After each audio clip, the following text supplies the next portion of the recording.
All right, what's up, guys? Coming to you live from conference room in Orange Park. Hopefully you can see me. I'm gonna go back and check and see if this will be the only video we have to do. We have to do a rough draft.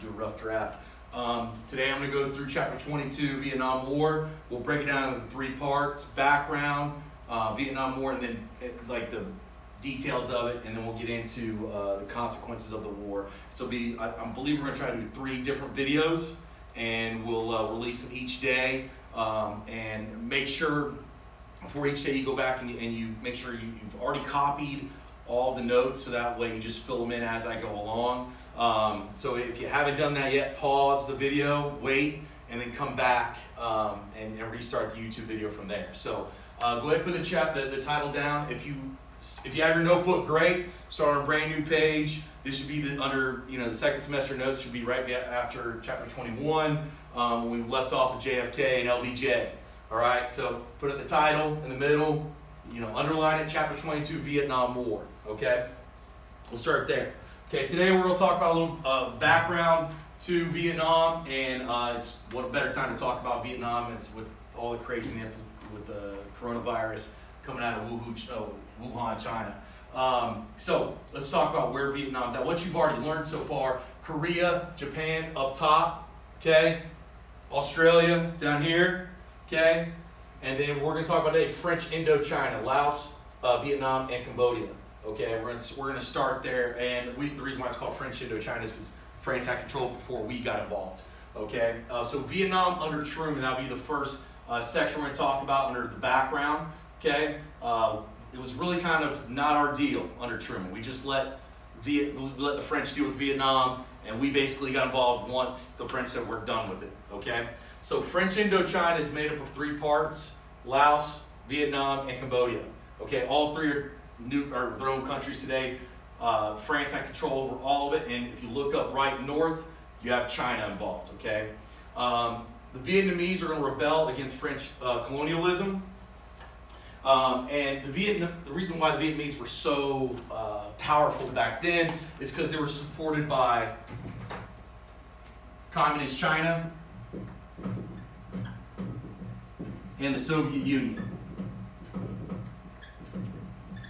It's the reason why a lot of people ask is like, why was it even a big deal? How does Vietnam defeat France? How did we basically run away? Towards the end of the Vietnam War, and it's largely because this is where they get all their money from. It's where they get all their guns from, all their tanks from, all that. So that's why we ended up. That's why they are so powerful. Is the reason why they were able to put up such a fight.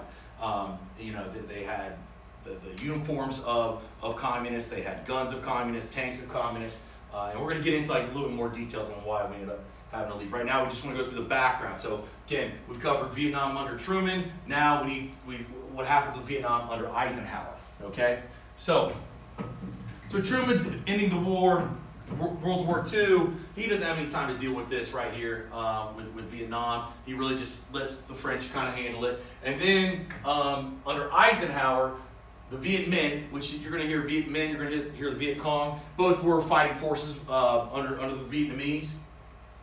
And they end up defeating France. And according to the Geneva Accords, okay, France has to give independence to Laos, Cambodia, and Vietnam. Just a little side note, if you need, just pause the video if I'm going too fast. Okay? It's really kind of weird having nobody in here, not having all of you guys basically slow me down or to ask questions and stuff. So make sure, pause it, especially if I'm talking really fast, and we'll go from there. Okay?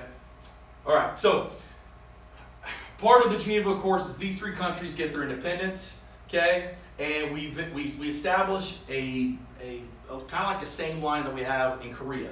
With Korea we have the 38th parallel. In Vietnam we have the 17th parallel.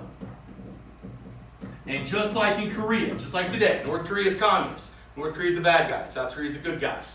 By the way, South Korea has basically made a complete halt to the coronavirus. It's really kind of crazy what they've done. Okay. You need to look it up. They are pretty much free and clear right now, and they are right there at right there with China with how many people were infected. Okay. All right. So North Vietnam is the communist. Okay. South Vietnam is the capitalist. South Vietnam was basically they're part of our friendlies. Okay, you're going to get a worksheet. Make sure you understand what SEATO is. It's the equivalent of NATO in the Southeast Asia. Okay, so we talked about the Viet Cong, or the Viet Minh. Okay, it's kind of the same. They're basically the same. You don't get to dive into the details of it. Just make sure you know that both of these groups were enemy combatants during the war. Okay. The Viet Cong are also known as the NLF, the National Liberation Front. Again, anytime you hear these three on your test, or the EOC, okay, it's all, just understand it's all the same, okay? There were guerrilla fighters. We've talked about this word before.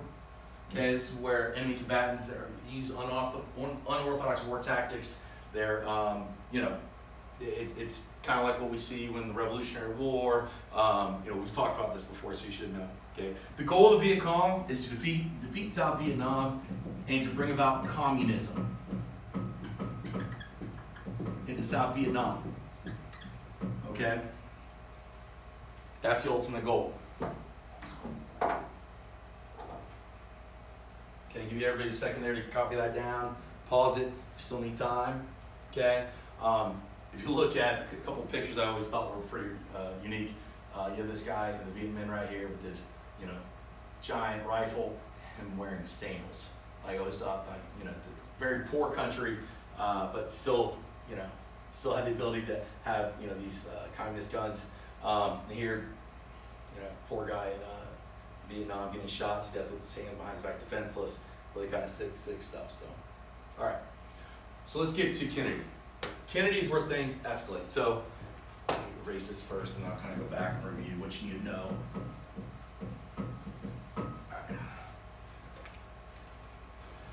All right, so again, under Truman, it's Laos, Cambodia, and Vietnam are still under French control. The Vietnamese start to get supported by the Chinese and the Soviets to basically overthrow the French. Under Eisenhower, we break it up. The French Indochina is broken up. France basically doesn't want anything else to do with it. We then establish South Vietnam, North Vietnam at the 17th parallel. Okay, make sure you know these groups: Viet Minh, Viet Cong, and the National Liberation Front. All right, so let's get to Kennedy. So when the French leave, we didn't want all of Asia to go, to go to crap, man, to let it all go to communists. Okay, we still needed to basically put a foothold and stop the spread of communism. Okay, Patton said at the end of World War II that was the next Nazism, the next big thing that we'd have to stop. Okay, so what Kennedy does, we've already talked about Kennedy in the last chapter. In 1963, what he does is he sends what he calls "quote unquote" advisors to the area. These were guys, who basically worked underground or worked to try to train the South Vietnamese to basically fight back against the North Vietnamese, and basically to keep us out of war, but to also help out the people in South Vietnam. Okay, their goal was to get rid of communists in South Vietnam.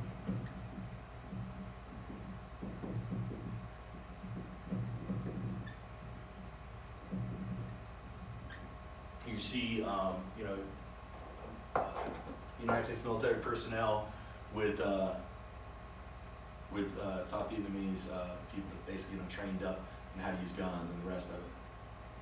Okay, all right. So things escalate under Johnson. Under JFK is assassinated. LBJ takes over as president. We talked about the war on poverty and all that with Johnson. Now we got to talk about it. What happens with Vietnam under him. So he escalates a little bit more. So you have 15,000 advisors now that are now in the area, and again, they're advisors. They're guys basically training up people to coordinate attacks on the Viet Cong.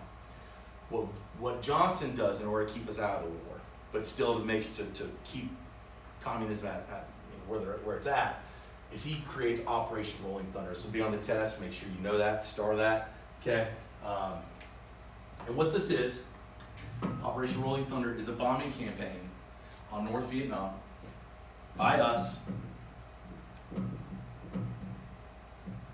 We dropped 6 million tons of bombs on North Vietnam. You can kind of see a picture here of the Air Force blowing up North Vietnam.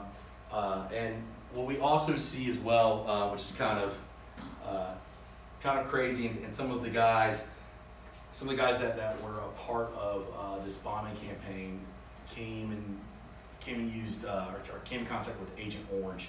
Really kind of crazy stuff that eventually led to a lot of them getting really sick when they were older. Okay. And last, I also forgot this one too. We also used napalm. Napalm's kind of a sticky explosive. It was mainly used to kill the environment, all the grass and the trees, so that way we could better have a better layout of everything that's going on in North Vietnam if we need to see enemy combatants and the rest of it. Okay. All right, so I'm going to go back and review really quick what you need to know, and then we'll get started with the second section tomorrow, or depending on where this falls at. The next day we have class. Okay. So going back, what you need to know for your test. Okay.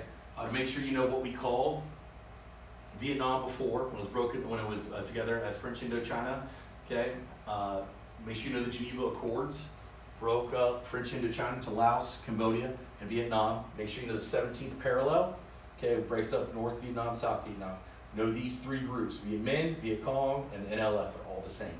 Okay, so don't get all jacked up by it. Make sure you know under Kennedy what he did to try to help out the situation. He sends out 15,000 advisors to the area. Okay, LBJ uses Operation Rolling Thunder. This is all prelude to basically when we get completely involved in the war, and where things get out of hand, where we have to start drafting people, and kind of the nasty effects that has on the American people and our society and how we treat one another. So with that, I'm going to stop it there, okay? And we'll see you here shortly.